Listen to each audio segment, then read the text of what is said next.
Welcome to The Good Pod, where today we're talking The Good Wife, Season 2, Episode 5, VIP Treatment. I am one of your hosts, Jason Reed. With me, as always, the highest scorer in Hedgehog, Marissa Garza. Marissa, you good? I am so good. I loved Hedgehog. I loved Hedgehog so much. I had a Game Gear and I would play Hedgehog all the time. Yeah, they're bringing Hedgehog to the PS5, the remastered version of Hedgehog's coming. Can't wait for that. Marissa, Episode 5, Season 2, we're here. Listen, very heavy episode, this episode. Yeah. It's more of like it was one of those, we've had these before in The Good Wife, the kind of a 24 style Good Wife. This happens in a very short period of time. We got a time limit that we're dealing with. It happens very fast. This is very much a part 2 from our last episode. Perfect. Where we left off at the gala and we came right back into that time frame, and we spent all of our episode within a 4-hour time period. Yeah, and it's also like one of the episodes where you can really see that like the Kings are giving some social commentary here. Yes. Like they are telling a story that for a reason and making sure that the story is the spotlight of the episode and not necessarily all the antics that are going on with the will they, won't they, with the campaign or anything. We get some sprinkles of that in here, but the majority of our time is spent with this case, and for good reason.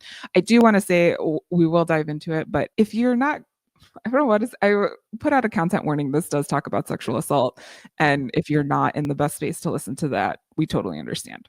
Yes, for sure. Before we dive too deep into the case, let's get some housekeeping out of the way.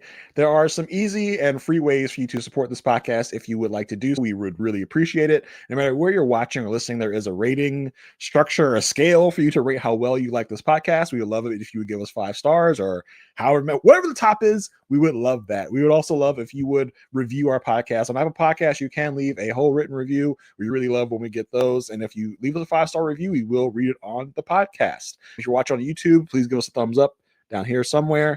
We would really love that as well. That really helps us get into the eyes and ears of more people that like The Good Wife or would be interested in that type of content. So we would love for you to review, rate, and subscribe wherever you can. Yeah, listen, this episode, we talk about it all the time. This happened in 2010. Still very relevant today. And if you are a football fan like me, that one of the most recent football scandals is pretty much almost word for word exactly what happens here in terms of a masseuse and advances toward the masseuse. Someone in football, I don't even want to say his name. You can Google's free. Yeah, you can Google it. It's been in the news. It's a lot happened in that case, and this almost really mimics that very well. And this was like 14 years before that even happened, so still very relevant today. Tough subject to tackle, and was really relevant to today's society, and unfortunately has been relevant for even years before this episode even took place. So yeah, tough. Yeah, I think it really goes to answer the question, like, why don't you say something? Why don't you report? Yes. Why don't you do that? And showing the experience of the victim here and what she has to take into consideration through the entire process. And this, like you said, Jason, is just the first few hours of this case, and there's a lot to deal with here. So I think that the episode did a great job laying that out. But yes, we do pick up exactly right after where we left off in the last episode. Wendy Scott-Carr is talking about the fountain. She wants to make the fountain work again. She's announcing her candidacy, and then the gala is treated to the weirdest play by the Steppenwolf Theater about cows, moo cows. And I tried to see if this was a real thing. I did not know how to look it up without getting things that I wasn't supposed to be looking at. In the IMDb trivia, it talks a little bit about the fact that, yes, Steppenwolf is a real company. It's a real company. But Moo Cow is not a real play. Okay. It seemed to be a kind of parody / spoof from War Horse. Now, I've never seen War Horse, the play or the movie, but I assume this is what War Horse was like, just with a horse instead of a cow. So very interesting. Yes. And just your little Chicago history trivia part of it. Steppenwolf is a real place. If you do not know, Chicago has a really big history with theater. Theater is a big part of the city. We are often a place where a lot of Broadway shows will premiere first before going to Broadway, work out all their kinks, come here. We love a good show. We love a good play. And the Steppenwolf Theater was founded by Gary Sinise, who you may know as Lieutenant Dan. And his friends, they got together. And members of the company include John Malkovich, our friend Martha Plimpton from earlier episodes of The Good Wife, Laurie Metcalf, and John Mahoney from Frasier, and also Chicago in general. So it's a well-known theater, and it does really exist. I'm really glad they did not do a production of Moo Cow, though, because that would change my opinion of the theater just a little bit. While this whole thing is going on, Alicia gets pulled back to the office. She's told that there is a SA victim in the office, and this is like a high profile situation. It took some convincing to get her to go. Our girl Courtney came in. I was like, Courtney's back. Yeah, Courtney. And they gave her lines. They gave her stuff to do this episode. I was like, yes, Courtney, come in the clutch. Now, Courtney comes in and is just like, hey, like, there's this sexual assault victim you got to talk to. And Alicia, she's flip it. She's like, so, and tell them to call tomorrow. Report it? Like, girl, you see this dress? I'm busy. Like, I'm in this gala. And Courtney's, I think you're going to want to talk to them because of who she says sexually assaulted them. Like, she whispers in Alicia's ear. I'm just like, I don't know about you, Marissa. I don't know about you listeners. I was like, uh-oh. Peter? Yeah. What'd you do, Peter? Of course, my first thought is going to go to Peter. I do not like the man. Yeah. Yes, of course. But this gets Alicia's alarm bells ringing, and she's like, all right, gotta go. See ya. Bye. Just and conveniently, I just want to say, their office is across the street from where this is being held, which plays a big part in this episode because there's a lot of back and forth. A lot of back and forth from our main players here of checking it at the different places. Which they do have cell phones. There are text messages. Like, it was a lot of back and forth. So anyway, Alicia picks up and goes to the office, and this is where she meets the victim, who we just are introduced to as Miss White, but her first name is Laura. And Jason, you looked her up, and she's being played by Natalie Knepp. But I looked her up on IMDb. Not a lot. She hasn't done a lot, so it's not this isn't a big guest star episode. We'll get into a couple of people that are notable later in the episode, but not a big who's that person. So she's a relative unknown. She is a licensed massage therapist in this episode, though, and LMT, baby. An LMT. She's super calm. She's just like giving all of the facts. She said, hey, this happened at a hotel room. It was Joe Kent, which is, I guess, the equivalent of today's Obama, like in the Democratic Party. I don't really know. Or like a Jimmy Carter, like he's doing work in Africa. I don't know. He's high. He wasn't a former president. He was just like he seems to be a humanitarian, right? Yes, like he's very well known. Humanitarian. He's done a lot of work. They say in Africa for women. Has done work for women in general all over the world. He's apparently a recent Nobel Peace Prize winner. This is he's a big person. Deal. Especially as we get mentioned, he's a big, like a Democratic superstar. So this is very kind of that. Our people, when they hear about it, are just very wary about what is the case for multiple reasons. Most of all, because they don't want to falsely throw someone's name in the mud. And so a lot of this episode deals with trying to verify this story before they bring this out into the public record. So this episode is very much a who do we believe? Who is this real or not? And it also plays into money. So one of the like the first things, like Laura's telling Alicia like what's going on. Alicia's like, really? Are you sure? And Courtney's like checking the facts in the back. There's no one at the hotel named Joe Kent, and comes in and Alicia's like, thanks for coming in. We have to really think about the cases that we take. And she's, oh no, he got to you. I just want to remind you that he goes by an alias at the hotel, and she was able to name the alias that Courtney had found out was assigned to that room. So that kind of brings some legitimacy to this claim. That at least proves she was there. That proves that she was in the hotel room. So that's like the first hurdle that they had to overcome. Because when they hear the Joe Kent, there was no room named Joe Kent where Laura said the room was. They're just like, whew, like we can just totally delegitimize the story. This isn't true. We can get rid of her. Like we don't have to even worry about. I can go back to the party.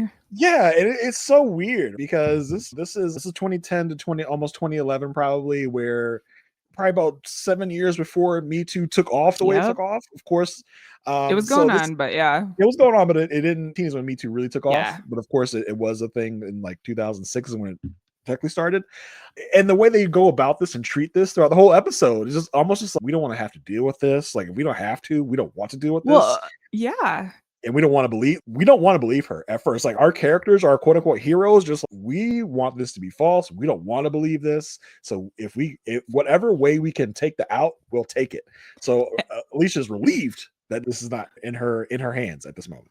And another thing that's casting doubt for Alicia is that Lara did go to the police and the police didn't want to do anything with it. So this is, if they don't think that it's legitimate, then why would we do anything? And all we can really do is sue them for money. Yeah. That's all we can do. We're just a law firm. So knowing that Lara knows that Mr. Harbor is the alias, she sends a note she goes back to the Gala, brings a note, brings everybody out into the hallway. They discuss what's going on. Will is, hey, do you believe her? And she's really calm, but there could be something here. And Diane is, no, this cannot be. This is a man that is saving women all over the world. And this is when I've loved Diane's character, but this is when I really start to love Diane's character, because she is so sure that this is not a thing at this moment. And she lands somewhere else by the end of the episode. And I just love the character development for her here. Yeah, Diane is hell no. Like, Derek and Will are just like, we'll handle Diane. Nope, I'm coming. I got to be a part of this because they about to take Joe Kent's name down. Like, she's 100%. She's the Hillary. Like, I am the Democratic Party. Like, yeah, she is 10 toes down for Joe Kent when this thing starts. She can't, there's no way in hell she's going to believe Joe Kent ever did this, because Joe Kent is one of her idols. Joe Kent is a hero, this and that. So Diane, I think, is coming in with an agenda. And like you said, Marissa, as we go through the episode, things will change for Diane. So it's very interesting to see that journey that Diane takes through. It's tough for Diane, right? Because Diane just finished introing Adler, who was her hero at one time and now isn't. And now she's going to have to go through this thing with Joe Kent, who things are going to happen. Real tough time for Diane to be having her heroes take some falls. She's got to make a trip out to the country. Yeah, you gotta go visit a certain barn and they have things happen, if you know what I mean. But yeah, Diane, she's on it. When they get back to the office, they see that Lara's on the phone with another firm, and she's like, you got till 11 to decide if you're going to take this case on. And this is when the partners go back and they're discussing like the pros and cons of taking this case, and a lot of which you've already mentioned, Jason. This is like a huge deal. It can put the firm in a great place. It could put the firm in a not so great place. At the back of their mind, they still are a business and they need to make money. So I do want to make this point, because this is not a justice case. Like, as we've talked about, they're not like, oh, a victim, let me help the victim get justice right away. There's a lot of things, as long as it's mutually beneficial, they will help this victim. And this conversation, I think, shows just how much conversation happens behind closed doors that we don't really get to ever see or think about. And it's always, most of the times, about money. Yeah, this is now turned to a civil matter, because the police don't want to prosecute. She already went to the state's attorney. They don't want to do anything. So this is really a civil matter, and usually civil issues get cleared up with money. As our partners will talk about, listen, if we can make this go away quietly with a settlement, like, we're fine. That's what we do. That. Yeah, that's what we do every day. But like you said, we have to get information. So I like how they're like, we're going to sick our people on this case as we get our Will and Diane contingent. I'll get Kalinda, Bonus, I'll grab Blake, and let's get to work on this thing, because we get the timer set, right? We've got 4 hours to decide if we want to take this case. So in that 4 hours, we have to get as much information as we can to verify this story. And if it's something that is real, is it true, or is this woman lying and trying to make a quick buck? That's the thought process going on in our people's heads. Yeah, and it's interesting because Will does call Kalinda, and I think he tells Kalinda to go to the hotel and call from the hotel. Go there and then call me. But Derek calls Blake to the office. And so this causes a little bit, they're not both assigned at the same time. Kalinda is at the hotel. She goes through the trash can, very sneakily asks housekeeping, says that she's in that room and asks for housekeeping to take out the trash so she can go through it, and grabs a glass with lipstick on it, which will come into the picture later. Yeah, Kalinda's very smart with this. This is a very big landline phone episode. Yes. Linda calls from a Kids. payphone. Yeah, kids She calls. before there were phones attached to the wall. Yeah, they had these wires attached to them. You could just take it anywhere you want it with you. She calls from a payphone. She calls from a normal phone in the hotel lobby. Like Marissa said, kids, there was this thing where you had to plug your phone up into the wall, into a jack. You wouldn't have believed it. So That's yeah, also how we got on the internet. It was wild. Yeah, it was the whole thing was like you would have been pissed. It took so long to get on the internet. And you couldn't be on the phone at the same time. It was a whole thing. It was a whole thing. Mom would pick up the phone, knock you off the internet. Could you imagine? Yeah, so Kalinda's on the case at the hotel. Derek comes into the office and Blake is, don't worry, bro. We got Kalinda on it. But Diane sees that Blake is free and she decides to put Blake on Laura and say, hey, find out if she's after anything here. Because again, Diane can't believe that Joe Kent would do anything like this. Meanwhile, Laura, hey, Blake's like, I'm here for you. If you need anything, you just yeah, anything. I'm like, Blake, I get creepy vibes from him. Not the best. Laura's explaining what happens, and Joe Kent wanted some extra service, which unfortunately is not the first time a man has asked for extra service in a massage, and not the last, as you have talked about earlier in this episode. So I think Laura understands that this is something that happens in her job and she has ways to work around it. But Diane is saying why didn't you leave? Why didn't you leave the hotel when this ask was made of you? And Laura has to explain the implications of her actions on her bottom line, on her life, on her income. She says, if I leave, the hotel will not ask me back. And the only way that I can make this amount of money, because she shows Alicia later on how much the massage was $650. It's just, I can't make that kind of money if the hotel fires me, and they won't ask me back if I refuse service. And a high profile client like this makes a mistake or makes a complaint. Yeah, it's just a sucky position to be in. You can't smack the guy and run out of the room screaming, because that unfortunately will make you look bad in the eyes of the hotel, or he will complain. So you have to swallow some of this bullshit to keep yourself employed and make your bills and whatnot. So it's a really sucky position to be in. She kind of explains, like you said, she explains how she tries to de-escalate the situation. She describes the whole situation for our people, for Will, Diane, Bond, Derek, whoever. Yeah, she describes the whole scene.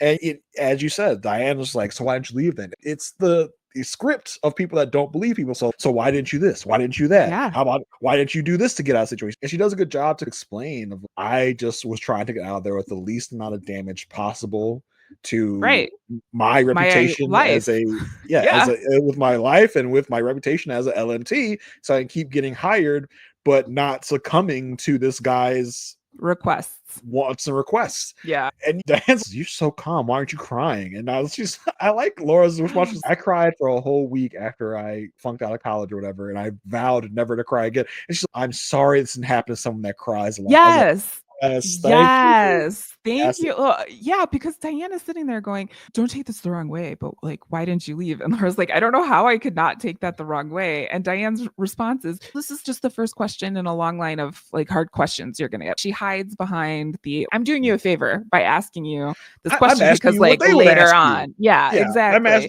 I'm being as hard on you as a defense attorney would be. No, this is what you actually think, and this is as progressive as Diane is, she obviously has a bias here, and that's really showing. Yes. To which, with my 2024 eyes, I would like to speak to fellow white women. This is what it means to be a white feminist. This is what Diane thinks, that she is standing up for women. A man who stands up for women can't be bad. There's nothing that can be there. And if you don't question yourself and you don't check your own biases, you will continue on the path that Diane is currently, as we are talking, on, and that is going to do damage to Laura and other women. So just a little footnote, and something I've been reading about recently, hence my passion towards the subject. Yeah, it's a good note to take, because I think it's very cleverly illustrated in this episode about how your biases can lead you down a wrong path, can lead you down wrong thinking. And as much as you want to believe something's not possible, anything's possible. So be open and realize that these things happen. Humans are human. We're not one thing. And this is Diane finding out that Joe Kent is not just the savior of Africa that he thinks that he is. I also do want to just mention Laura's story here. It's not just a simple, hey, I'm asking for extra service. Like, this man throws her on a bed and assaults her. There is assault that happens, and he gets interrupted when his wife calls, and he uses a towel to finish himself off there. And that is part of the story as well. So it's not just a simple, like, I don't want to say simple harassment, but there was an assault. Like, there was a physical assault happening. And she has, like, her shirt is ripped, like, things have happened. And I do, again, I put that line in my notes too. I wish this happened to someone who cried a lot. And because trauma will cause people to act. However, some people are really calm in trauma, especially right after, because they're trying to, like, get to safety and do what they need to do. Not everyone's going to cry. Not everyone's going to scream. Not everyone has their own reactions. Yeah. And this is also where, as Laura's describing the events, she talks about the fact that he wanted to play Hedgehog on the hotel TV. And this gets Diane livid as they go and have their private conference. She's like, "You played Hedgehog? Like, really? We're supposed to believe he wanted to play Hedgehog?" And then I love Will. Great men play video games, Diane. I don't know what to tell you. Will has a very valid point. And Will also calls out Diane here, because Diane is saying, hey, I think Laura is an operative to try and take down Joe Kent.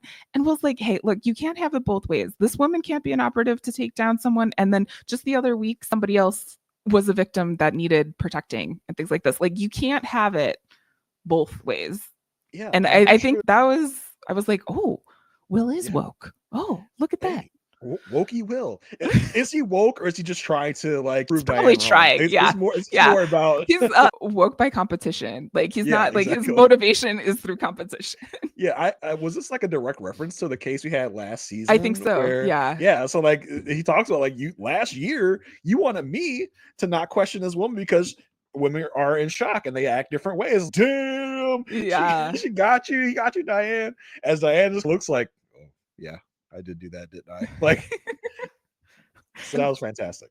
And then right after that, they get a call from Kalinda saying, hey, I found lipstick on the glass. So this puts Diane saying, I'm telling you, like, why would she have champagne? Again, you don't know. People get assaulted in all sorts of situations. Just because she had a drink of champagne doesn't mean that she wasn't assaulted. So Laura explains, I just was, again, doing anything that I could to de-escalate the situation, make this stop. And the lawyers are calling her out because she's referenced her table a number of times in telling the story, and they can't place where the table was and, like, how many bathrooms this place had. And so this is adding more doubt to Laura's story, unfortunately, by our partner team. Yeah, there's a couple of seeming inconsistencies that trips her up a little bit. And that'll happen when you're fresh off of an incident. You can't remember every single thing in the right order and the right way. Yeah. So this also feeds into the doubt that the lawyers have, which it was I love the very interesting push and pull we had of who believes what at any given time in this story, and whose viewpoints change from one place to another. It also reminded me of the jury episode where we were inside the jury room. Yes, and how different people were convinced of different things different times. We had that kind of rotating belief in our partner group here as well. So I love that. And it's interesting now with the three of them that it's not just like a white man and a white woman. We do have a black man in the situation. We'll love it if we do get black women later on. But it'd be cool if there was another perspective here, other than just another woman perspective, other than just Diane. At this point, we also get footage of, okay, Blake, what is he doing here? He is just breaking and entering into Laura's apartment, trashing the place, like taking like the whole shelf out of the fridge, dumping all of her stuff on the floor. This I was not expecting from him. He was very, compared to when he met Kalinda the first time he was like doing his breaking in and entering, like he was much more careful and much more quiet in that situation. I don't know where this is coming from.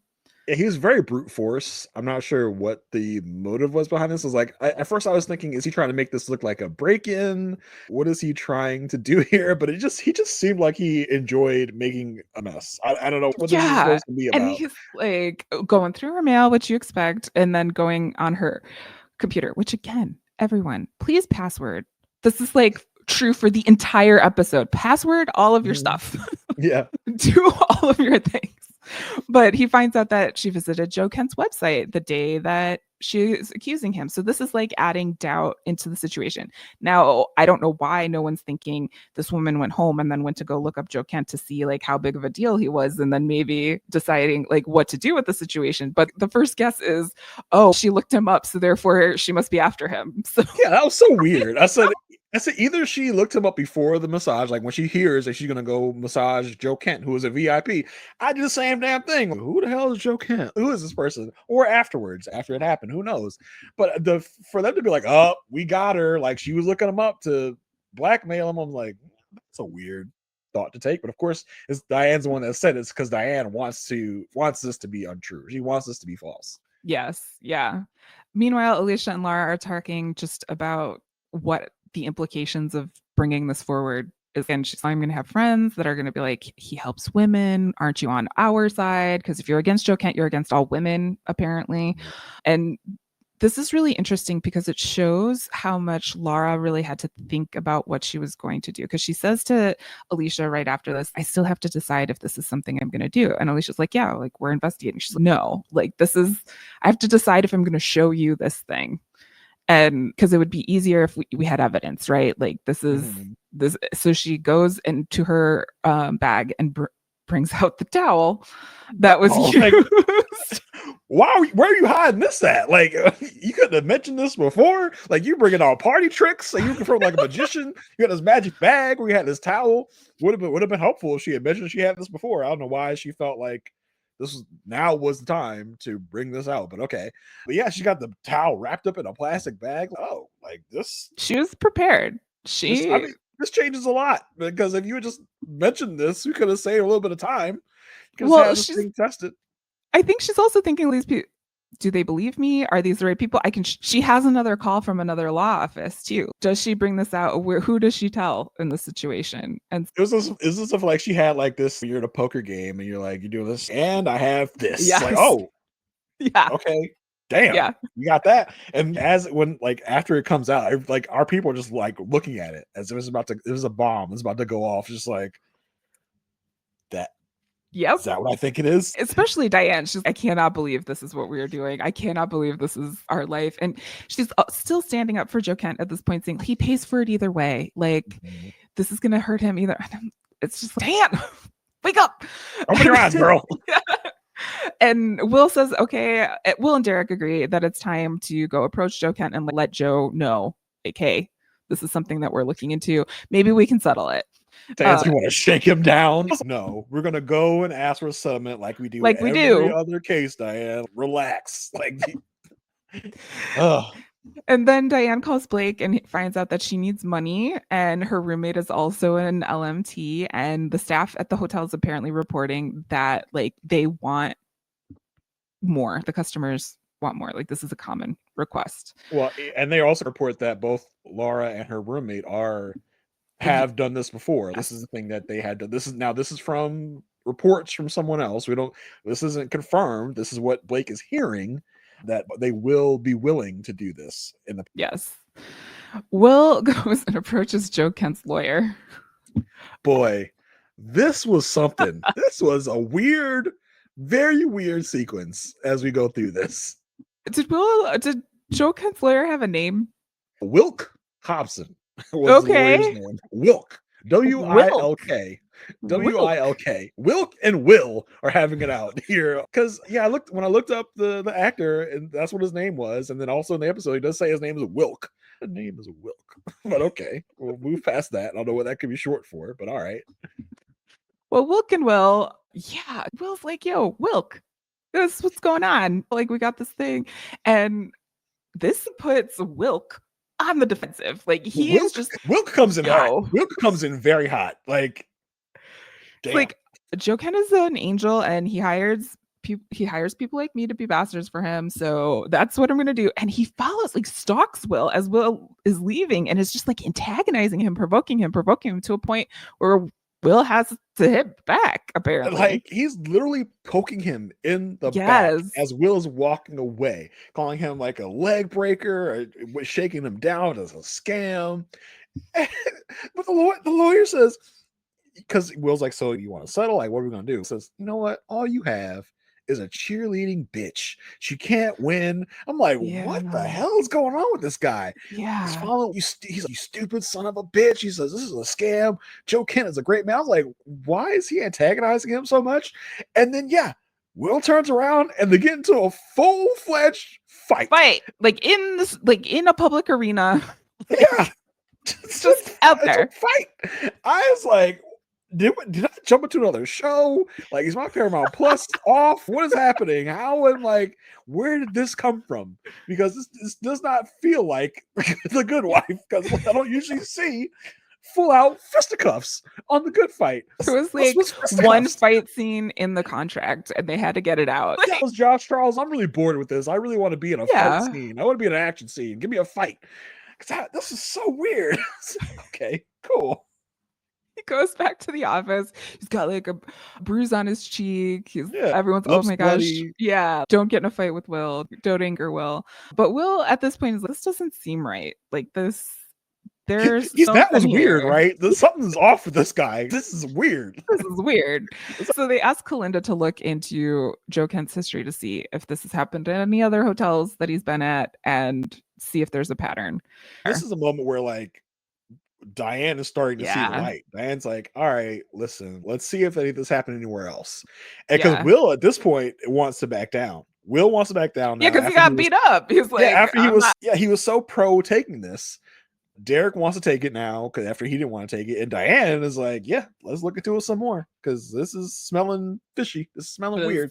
His lawyer's fighting people, so obviously there's something to hide here. If his lawyer is physically assaulting our lawyers, something's weird. Yeah, there could be a reason. Like, maybe. So then Wilk walks over to the gala and talks to Eli and says, hey, great news. I got great news for you, bro. Joe Kent wants to endorse Peter in the state's attorney's race because why not? And Eli's, oh my God, this is great. Like, he loves Joe Kent. Joe Kent's a king to him. This is great. And Wilk's like, one little thing though. I know that you're with Lockhart Gardner Bond, and I need you to have them like back off a case. As long as you do that, we're good. No biggie, no big deal. Yeah. Like Eli, first of all, you didn't think something was weird when this lawyer guy came in all bruised and bloody? The guy has like blood on his lapel of his suit. Yeah, like, he's like holding his, like talking to people, like trying to hide it on his. Yeah, you didn't think this was weird? You didn't think the think about this and think about what you're doing? But of course, Eli only sees this endorsement in his eyes now. He doesn't care what else is going on. Eli wants and needs this endorsement because this would be a big endorsement for Peter. He's like, I don't even care what this is. I don't care what I'm looking at, all bruised and bloody. I'm not going to ask questions. I will take this endorsement and I'll do whatever I got to do to take it. But what Eli does see it though. He does see it as the guy's like, yeah, there's just this thing he wants you to take care of. He wants you to drop. You can see Eli being like, oh, okay. Well, and I think he also was like, oh, just a thing to make my job harder. Okay, cool. Yeah, but like, that doesn't take this off the table. Eli's like, oh, I can't do these. Oh yeah, like I understand now why you were coming to me, because at first he's very confused. He's like, why is this coming out of the blue? Yeah. But then when Wilk is like, we just gotta get you drop a case, he's like, oh, okay, I get it. Yeah, I'll do that. No problem. Like, yeah, I'm gonna go talk to Peter. Be right back. He's not wrestling with his ethics right now. He's just like, yep, I just gotta make sure this gets done and we're good to go, buddy. I don't care what this case is. I will get it squashed. And he goes to Peter and tells Peter is a little weary because of some things that are going on, which we'll talk about in the background of this episode. But Peter's just had a new person enter the race. He's got some things going on. So he wants to make sure this is like a real deal. So he agrees to meet with the lawyer. Meanwhile, Blake is getting a massage. We really did not need to see this whole situation because the way that he asks for a bit extra was so creepy and so not. And the person giving the massage says, this is a VIP treatment. Like, we don't do that here. And he says, last time I had Lara and Lara did it. And she says, and this is her roommate. The masseuse is the roommate. Lara goes her own way. I can give you her number if you'd like.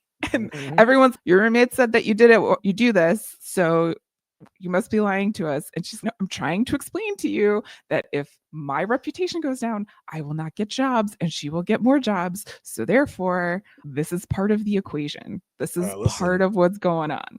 If nothing else comes this episode, Laura knows she needs a new roommate. Okay? Yeah. Because the roommate's willing to sell her down the river to get more business. So yeah, it's still, they're still trying to point out any like problems. Like, all right, so like this, what about this? And explain this Laura away. Explains it expertly. And you just see them be like, oh, damn. Like they really don't want to take this. They really want this to be a lie. They really don't want to go down this path. This is, oh shit. Like she is telling the truth. Like they're just so bummed that she's telling the truth at this point. What I really like about this episode is how many times Laura has had to explain herself. And I don't mean that I like that she's had to, but it shows how many times, like, no one is believing her story at face value. No one is just taking it and finding out what they can about the situation. They're trying to disprove her story as opposed to believing her story. And then people wonder why people don't report essay and people don't do that. The amount of energy that it takes to be confronted with your story over and over again while someone is trying to disprove it. I think this episode does. You have to remember, this is CBS. Like, this is a network television show. This is not on streaming. It's not on HBO. Like, this is the best I think that they could do in getting this message across than that they could do. I think it was very effective, and it shows just how disheartening it can be to get anyone to believe you, get anyone to listen to your very true account of facts, especially if that someone else that you're bringing this case against is a notable person in society. If there's a power, power in it. Exactly. So it's tough to really be confronted with the fact that this happens in real life every day. This isn't a story for TV. This happens in the real world. Yeah. Just like this. It's probably happening right now as you're listening to this. Alicia and Laura have a conversation about being investigated. I think it's starting to sink into Laura. Okay, they're not really believing my story. If this is what it's like with the law firm, what is it going to be like when the story goes public? And so she asks Alicia, what was that like? And she's like, yeah, they're gonna go after you. And Laura asks why. And I think this was a really clear way of saying it. It doesn't really justify it, but she said they know more about him than they know about you. So they're going to go after you and they're going to trust what they know about him. And that was interesting because Laura's, oh yeah, that's what they said at the state's attorney's office. That's so interesting. She's, who said that at the state's attorney's office? And Laura's, yeah, this guy Carrie, he sent me here. And this is she's like, wait, Carrie Agos? Carrie? Like that guy you're talking about? Like which Carrie Agos? No, the other Carrie, Alicia, which actually Carrie Bogos. Bogos, not Agos. Which actually there will be another Carrie down the line. So that's interesting. But yeah, this sends Alicia into a panic because the thought that must be running through their heads like, all right, is this a setup? Like, right. What is happening? Because Carrie don't F with us. Carrie is not our friend. So why would he be sending this to us? Especially everything that just happened between Alicia and Carrie with the whole deposition and like trying to get her disbarred and everything. Like, I understand Alicia's response here. So that is happening.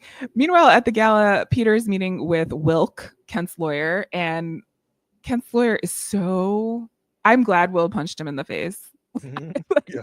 Listen, all you have to do is get them to drop the case. I got another law firm on tap. Like, they're willing to bury it. Like, it almost seems, Jason, he has like a playbook for this. It almost seems like he has done this before. It almost seems like this happens numerous times that he has to get these things buried, and there's a way to do this. Because we heard Laura talk about the fact that, if Diane Lockhart and Bond don't want to take Lockhart, Gardner, and Bond. Yep. Don't want to take this. She has this other law firm that will take it. But now we're finding out, oh no, Wilk has this other law firm in their books, and they will just dump the case.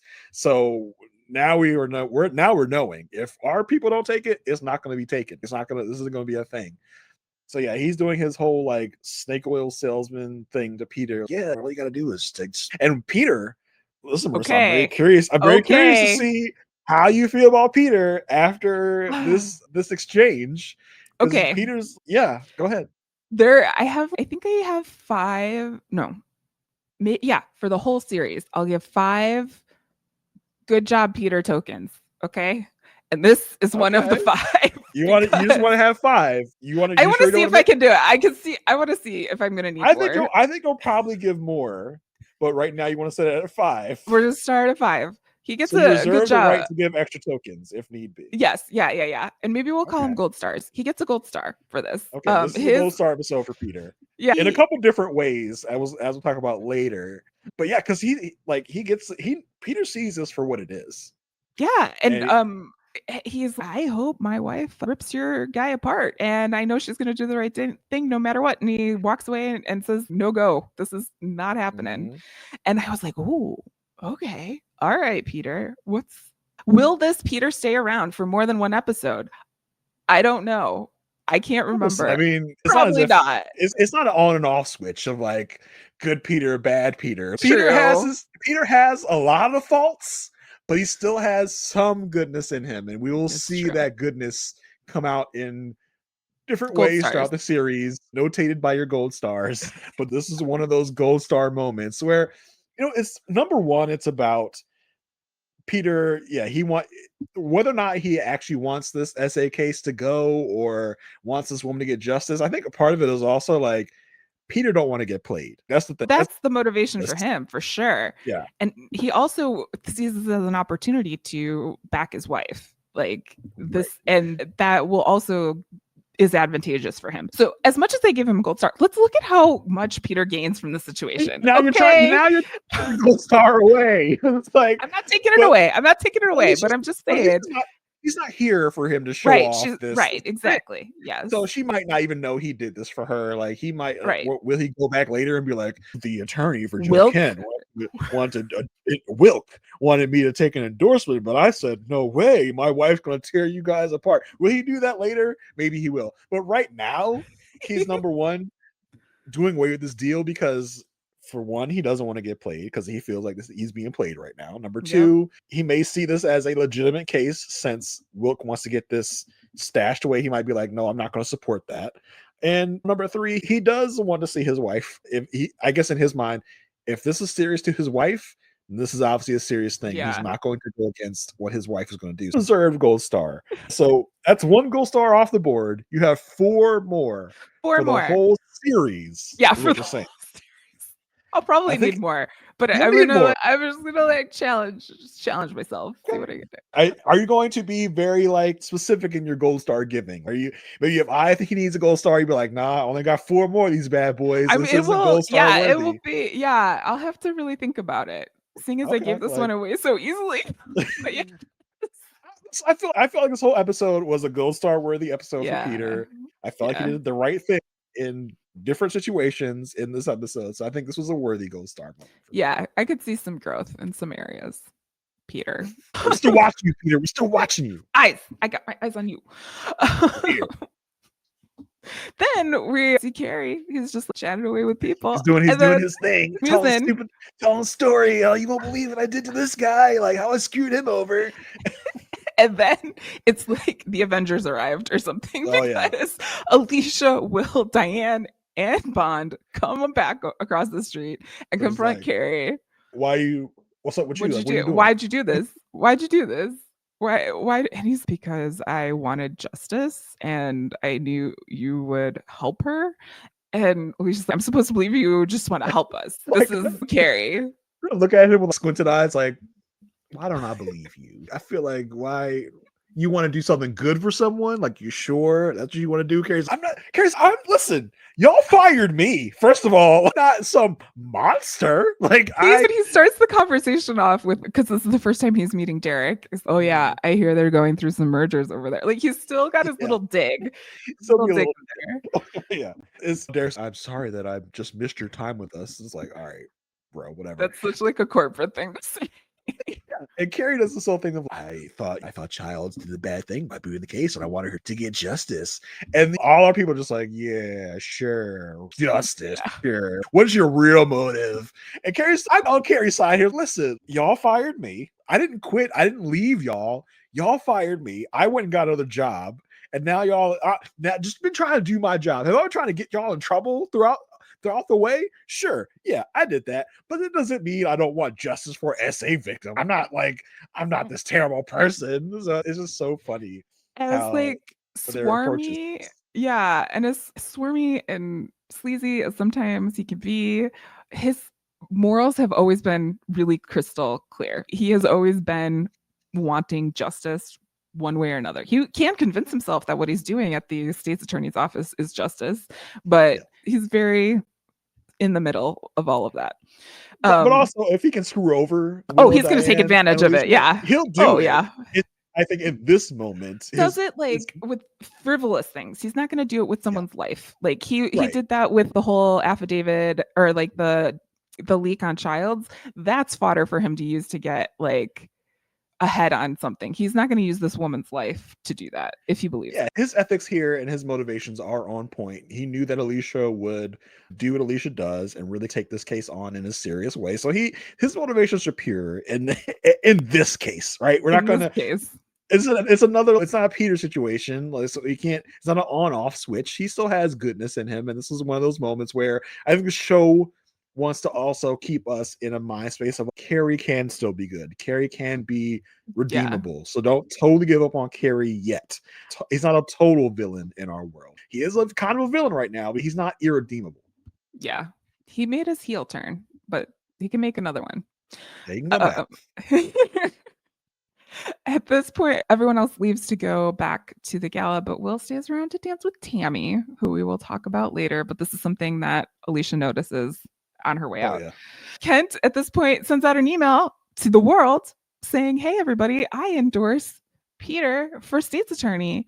And I thought this was a great way to show how smart Peter actually is. I know. What am I saying? What am I doing? Because Eli is like elated, right? He's, oh my God, this is so great. Like we got the endorsement. I'm on cloud 9. This is like top peak campaign manager achievement, right? Like he's checked that one off. And Peter's no. He's forcing my hand because now he's tied himself to me. And no matter what happens with this case, it's going to be a reflection of me. He's either going to be a great man, great Democrat, great everything, or I'm going to be tied to a sexual assaulter. Like I am being forced to do something here. This is trying to get Peter to get Alicia to drop the case, because if Alicia doesn't drop the case, then as you said, it'll look like Peter is being tied to someone that commits sexual assaults. So that's not good. So this is a kind of a way to say, all right, Peter, if you don't get this case dropped, then your name's going to go down with ours. So what you going to do, bud? At this point, Kalinda and her handy dandy notebook, I think that's what I'm going to call it from now on, because she always has a notebook. Kalinda and her handy dandy notebook have found the pattern. This is not the first time that Joe Kent has done this. This is something that has been established. And this kind of gets like the whole firm. Okay, we're going to do this. Diane gets a call at this point, interrupting this discussion, from Joe Kent's wife. And man, again, with 2024 eyes, this is a hard one. Even with 2010 eyes, it might have been just like, whoa, like this is a lot. This is a lot. So Diane gets a call, Joe Kent's wife, and this wife is, look, Diane, don't do this. Like, you can't bring this case forward. The world needs my husband. He is saving so many people's lives. And who is this woman? Who is she? What does she matter? There's thousands of women in Africa that my husband is the only person that can save, right? Like the only person. These women can't save themselves. These women can't like do anything. Like this man is the man who can save them. And my husband moves people. Doesn't that matter? And Diane asks her, has this happened before? Is this something? And there's quiet and silence. And basically the wife is like, look, I'm willing to look past that just because of how great my husband is. Like I can say that my husband's a great man and I don't have any qualms about it. And Diane says, I cannot let that sway me. I appreciate you. I respect you, but I cannot let any of this sway me because this is real. This is something that's happening. And if we don't break the cycle, if we don't stop this from happening, it's just going to continue on. Yeah, sad to say, this is probably a conversation that has happened in real life. And as Diane asked, do you think he did it? Doesn't matter if he did it. And she's like, no, doesn't matter to me if he did it or not. Like she's blindly going to just look past what he's doing to specific women to say, oh, he's going to help so many other women. But that really doesn't matter if he's perpetrating assault on these other people. Like you can't excuse one thing for another. That's not how this is supposed to work. So I love that I love how Diane shuts it down. She's, listen, I can't let that go. Like I can't let all that he's done be an excuse for not making sure that he pays for what he's done here. And that has been the argument so many times.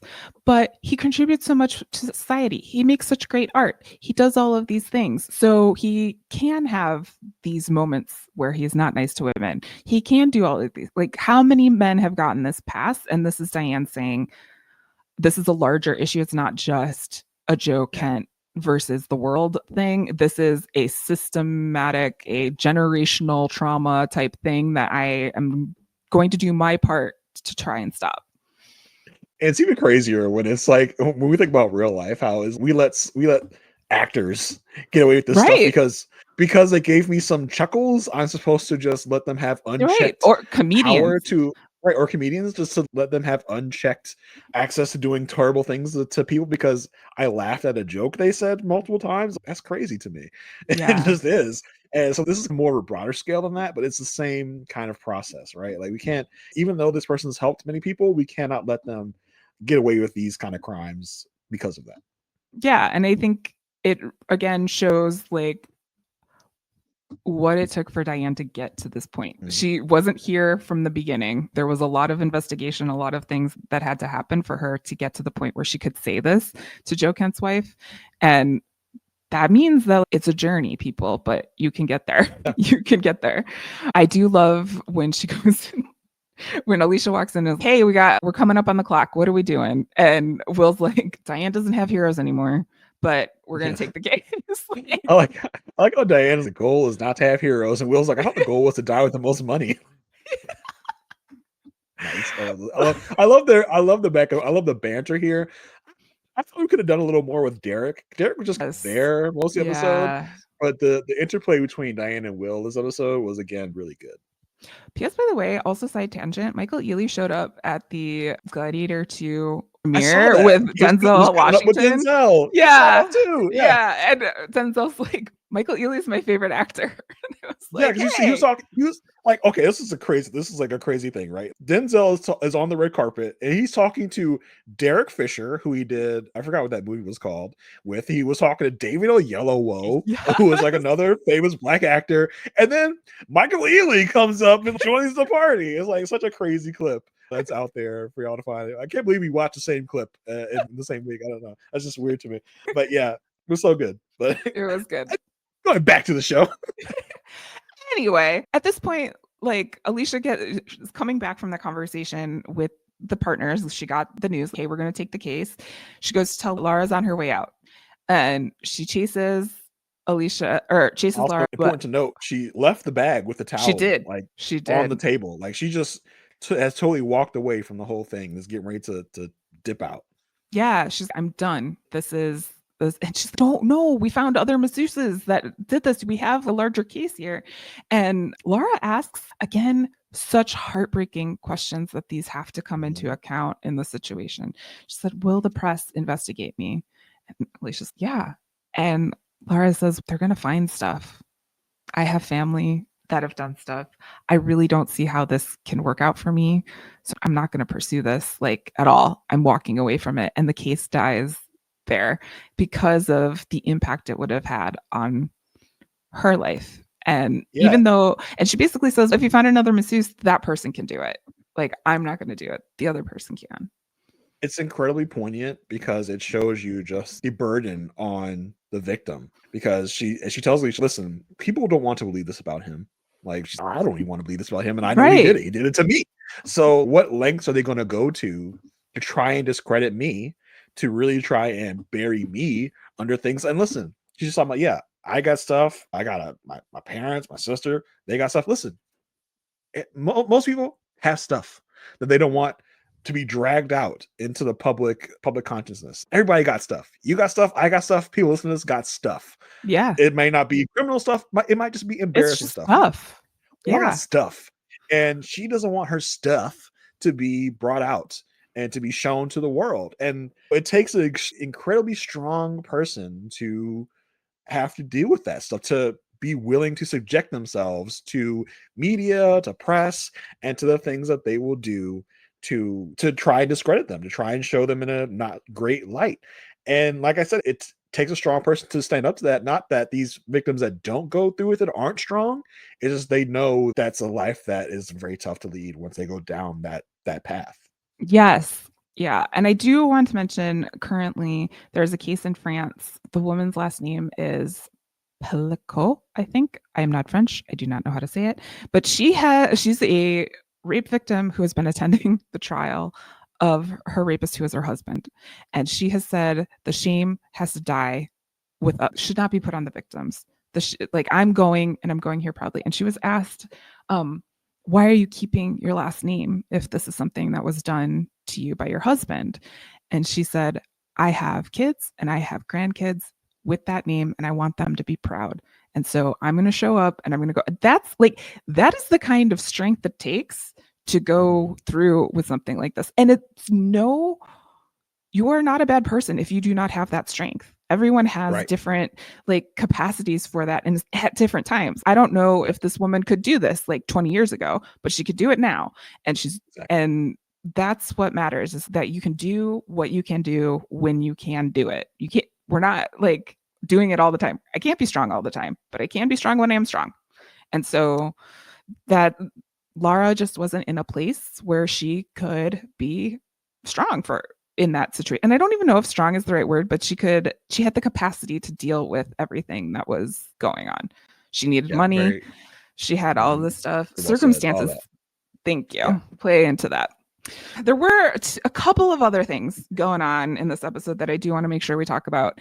Eli, again, started this episode freaking out. Who's Wendy Scott-Carr? Who is this woman? I got to figure out what's going on. He's making a bunch of phone calls. We see Eli talking to Wendy Scott-Carr, hey, welcome to the race. So great to have you. And next to her is a man named Vernon Jordan. And I was I think he's an actual political player. He's an actual person. Yeah. And Jason, you looked him up. Yeah, because we saw him last season. This was the same Vernon Jordan that Will and Diane thought he wanted to come on as a partner, but he actually wanted to buy them out and just take over the firm. But yeah, because we saw him, and we didn't really question this in the first season. We weren't we didn't dig into this, but then we saw him again, and I was just who is Vernon Jordan? So I looked into it. As I was on the IMDb for this episode, it said Vernon Jordan playing himself. I was oh, okay. So Vernon Jordan is a real deal person. So I looked him up. He's a acclaimed civil rights leader. He worked a lot with the Clinton campaign, with the Clinton organization back in the day. He was a big power player, in the day. I'm not sure why or how he got mixed up with the Kings and the Good Wife. There's not a lot of, I tried to look it up, but there wasn't a lot of stuff. Maybe he just, I don't know what attracted him to the Good Wife, but this is one of his only acting credits in life. He unfortunately passed away in 2021.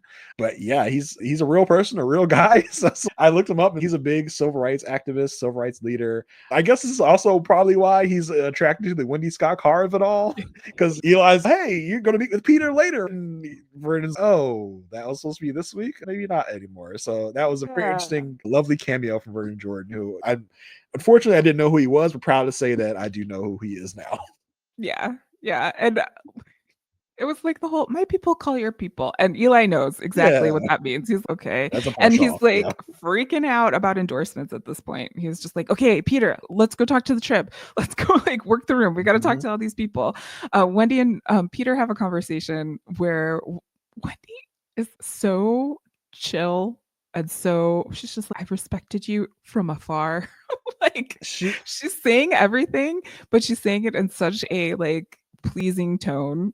It was so interesting to watch. She got this veneer and this shine on her that is probably fake, but it's fake at the same time as authentic. It's a weird just the way that she speaks this, so proper and real all the time. Such a soothing tone.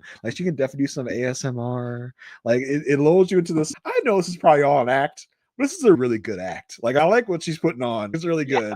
Really soothing. Really, it's showing how politics for women is different, but also similar for politics for men. This, Peter does this all the time. He turns up the riz. He turns up the charm. He's there. He's working the room, everything. And this is her way of doing that. And it turns out that Eli had approached Wendy Scott-Carr to be deputy and said, she's, hey, you'd make a great deputy. And Peter's talking to Wendy, you and I both know that the deputy really runs the show. Like, it'd be so great. You could be here. And she's not like buying any of it. She's like, the fountain. I have to do it for the fountain. Yeah, all this especially is interesting because from what we know, Wendy Scott-Carr probably didn't even, like, in the beginning of the week, didn't even anticipate she was like picked doing up. this.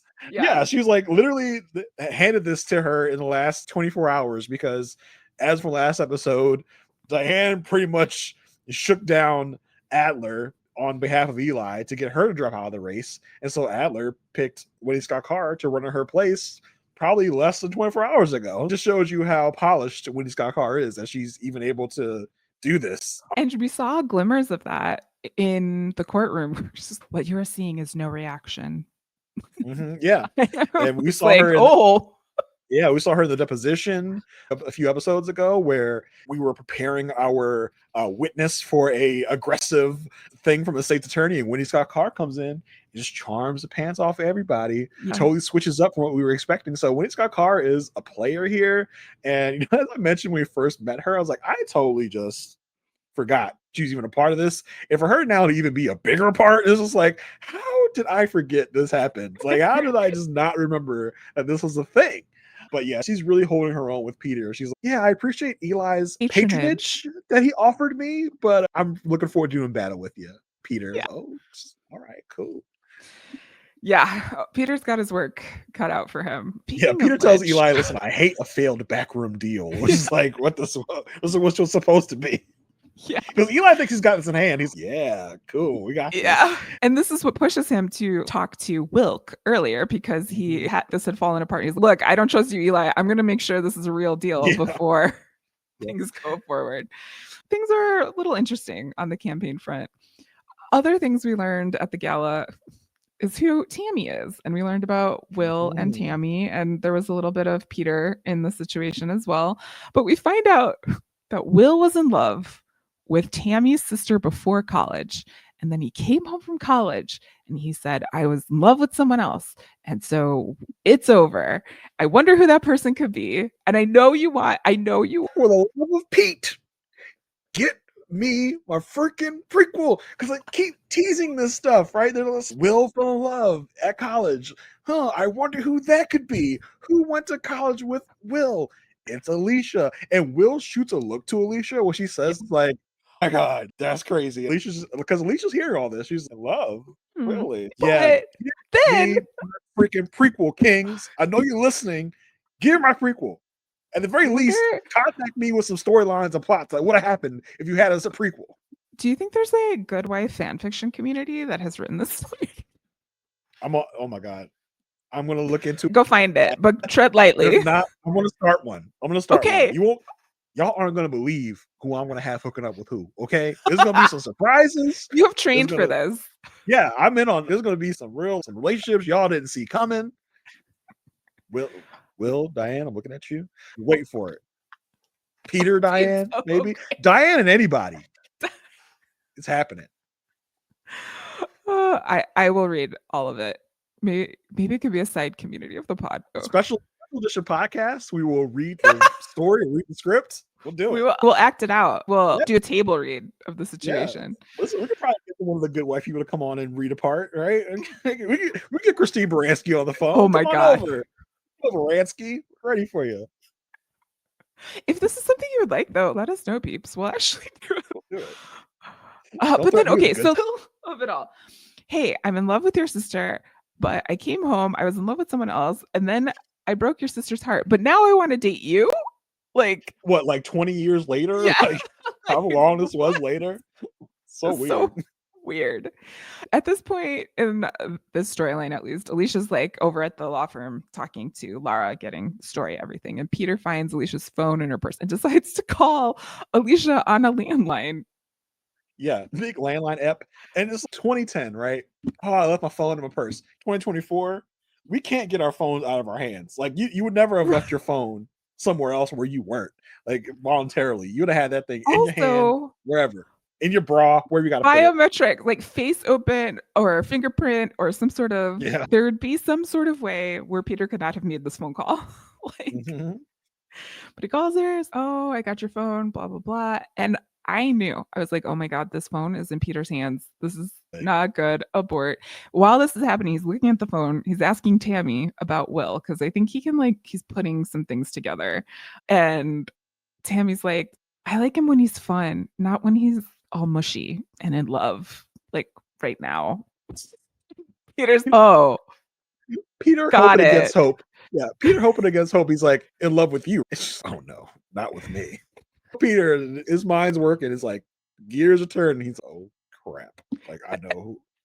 And then Tammy asked the question to Peter, can people change who they're in love with? And I will say, I have already declared this a gold star episode for Peter. He does have a bit of introspection here. Like, he pauses before he answers. It's not a politician answer. He's not trying to schmooze or do anything. He's like, yeah, people can fall out of love every day. Like, this is what, and I think he's like thinking, has this happened in my own backyard? Is this something that's going on? And he keeps on holding on to this phone. Later in the episode, Will texts Alicia, hey, thanks for holding her hand. We're trying to make a deal. Like, hang in there. And Peter rolls his eyes. It's like hand holding. Who's she holding hands with? She hold hands with. And he sits down and he sees the voicemail from Will that was saved from 86 days ago or something like that. Alicia saved. Yeah. Like, we saved this because I'm sure Alicia, when she's all alone, she's like, listens to this voicemail. She's, if only, what things have been. Wait, I need to like go to sleep or do something. Let me listen to this. I need to hear Will's voice. And he does press play and he does listen to it, but Eli interrupts with the hey, we got to go talk and work the room. He basically interrupted before anything incriminating can happen. Yes, yeah. It's just hey, I've been thinking about this or something like that. Yeah, like the first part of the voicemail isn't very like inflammatory. It's like, yeah, you're right. Let's just drop it. Whatever, blah blah blah. Like he could be talking about anything, but yeah, before it gets into the love bits, like you said, Peter gets interrupted by Eli. Yeah. So we got some stuff going on over there. And stuff going on with the campaign. And with the voicemail thing, it's we're tracking it throughout the episode. Is he going to keep listening to the voicemail? Yeah. But right after Peter shuts down Wilk, he my wife's going to rip him apart. And I guess this inspires him to not listen to the voicemail because he makes a concerted effort to be like, to look at the phone and put it back in Alicia's purse. Nope, I'm not going to do it. I'm not going to listen to the rest of the voicemail because I guess he's impressed with Alicia because she's going to do her job. I don't know. Yeah, I'm not going to listen to the rest of it. Boom, put it back in the purse. It's very much, look, I did this. This is the thing that I did. Yeah. So crisis averted in that way. He's so many ways in this episode. Like the case disappears. Listen, if Peter listened to the rest of that voicemail, Will might have gotten into a second fight that night. That's been averted for now. But like this episode was very interesting because by the end of it, it's just okay, like all this where else handling and worrying was ended up being all for naught because Laura's not going to move forward with the case. But again, I can't express enough how well written this episode was and how it gave multiple perspectives. How at one point we are being led to believe one thing and another, and the twists and turns this thing took was a really impressive job by the writers, the directors, everyone involved in the show. And I love that even before it was like such a mainstream thing, the Kings have already tackled it and given us that perspective that people should be thinking about when it comes to victims of these type of crimes. So that's off to the Kings. Yeah, they are royalty. It also signals to the audience that they're not afraid to tell these stories and they're not afraid to go in this way. And I think this is one of the first episodes that is like really showing how the Kings can tell these type of stories and do so in a way that keeps it within their universe, but also makes those points like we were able to discuss in this podcast. Like we were able to lift things out of the story. You could look at it as face value. You could look at it as just a story of sexual assault, but this is a much deeper story of sexual assault. So and I'm not gonna give the Kings too they're not the first person to tell these stories. No, but it's also like network TV in the early 2000s. Right. These stories weren't as commonplace as they are now. Like of course, there is Law and Order SVU, which tackles these things all the time. But for a show that doesn't always tackle these topics, it was very important for them to really hone in on it on this episode, and the way they did it was really great. And because I got to assume the audience wasn't watching for content like this. The audience is Right, watching exactly. for the will they, won't they of Alicia. That is the big draw there. And obviously, Alan Cumming, because who doesn't want to watch him? Season 3 of Traitors drops in January. Just PS, by the Yeah, way. baby. Yeah, I just saw the trailer for it with Alan Cumming doing his Yes. doing his whole thing. So it's psyched to see that coming up. Yeah, if you need your Alan Cumming fix, that'll tide you over. Yeah, so that is can you believe we're only 5 episodes into the season? We've had such great A lot's episodes so happened. far. Yeah. A lot has happened. So yeah, that's episode 5. Marissa, before Yeah. we head out for the day, do you want Yeah. to give the peeps a little update on what you are working on, what you're up to? Hey peeps, I am working on a couple of things. I have a newsletter to talk about technology if you're like a creative and need help with that. I have a project that's basically like my millennial memoir of looking at TV. Like I'm literally thinking if I could talk about this episode there. Like what did we learn from pop culture? How can we apply it to our lives? And then I'm just existing in the end of 2024. And you can, if you want to keep up with that, you can find me on Instagram, Threads, and Blue Sky at It's Me, Marissa G. Jason, what about you? What's going on in your world? Yeah, for me, I'm doing my podcast thing over in the Rob Has a Podcast Network on the Love at First Sight feed, talking about Married at First Sight. Might be talking about any other related shows on that feed as well. Who knows what's going on at that date and time? Because again, we do record early, so I don't know what I'm up to. If I don't know what future Jason is up to Future at this Jason. moment. Yeah. Yeah, he might be doing a lot. But check me out. You can check me out. I'll probably still be on Twitter. Maybe by the time you listen to this, I'll be at JAYR1085. I am also on Blueski. There I am JR33D. So you can check me out there about what I'm doing, what I'm up to, and what I got to talk about. Marissa, Yeah. until next week, Mm-hmm. everyone, stay good.